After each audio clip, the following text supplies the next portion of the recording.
So there is one more thing that I didn't mention on the last video that you may need to know for the quiz tomorrow. If you see something like this, say you got 6 sine of, let's see, 30 cosine 30, and it asks you to simplify it. Looking at this, you can see that it does look very similar to my um, identity for the double angle of sine, which equals 2 sine theta cosine theta. So the question is, can I use this identity for this problem?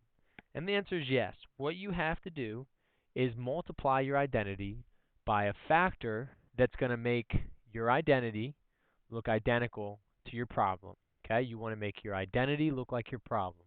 So here, to get from 2 to 6, you have to multiply the entire thing by 3. So ultimately what you would get is 3 sine 2 theta equals, 6 sine theta cosine theta. So we now see that this is identical to that, with theta being 30. So now I can just replace this with this here. So I have 3 sine of 2 times 30. And now I would just solve.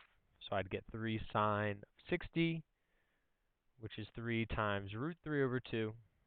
So your final answer would be 3 root 3 over 2. Now you may not have to solve this. It may be some arbitrary angles that you don't know the solutions for, but if you do, you can solve. So the big thing to take away from this is that if your problem does not match the identity perfectly, simply find a factor that you can multiply your identity by so that it does become a mirror image of the problem. So I wasn't able to fit this in on one video, but just remember that this might be on there, so I wanted to give you guys a heads up. Good luck.